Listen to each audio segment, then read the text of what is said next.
দেখতে পেয়ে আতঙ্ক স্টেশন জুড়ে। আজ বুধবার সকালে দক্ষিণ পূর্ব রেলের খড়গপুর শাখার বাগনা স্টেশনে ৩ নম্বর প্ল্যাটফর্মে দাঁড়িয়ে থাকা একটি মালগাড়ি থেকে ধোঁয়া বেরোতে দেখে তৈরি হয় এই আতঙ্ক।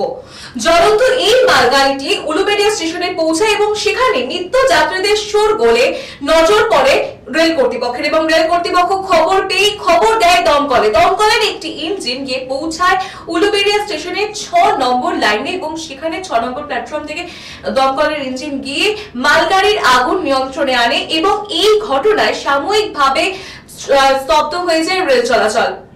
রেলের তরফে খবর দেওয়া হয় দমকলকে। দমকলের একটি ইঞ্জিন উলুবেড়িয়া স্টেশনের ৬ নম্বর প্ল্যাটফর্মে পৌঁছে ১ ঘন্টার চেষ্টায় আগুন আয়ত্তে আনার চেষ্টা করে। বর্তমানে পরিস্থিতি সামাল দেওয়া গিয়েছে। এই ঘটনায় ওই শাখায় ট্রেন চলাচল সাময়িকভাবে বিঘ্নিত হলেও পরবর্তীকালে এখন স্বাভাবিক হয়েছে ট্রেন চলাচল। কিন্তু একটি কয়লা বোঝাই বগি থেকে কিভাবে ধোঁয়া বেরোনোর পরেও ট্রেনটি বাগনান থেকে উলুবেড়িয়া স্টেশন পর্যন্ত নিয়ে আসা হলো, এই নিয়ে প্রশ্ন তুলতে শুরু করেছে নিত্যযাত্রীরা, এবং এই ঘটনা নিয়ে তদন্ত শুরু করেছে রেল দপ্তর এবং রেল পুলিশ।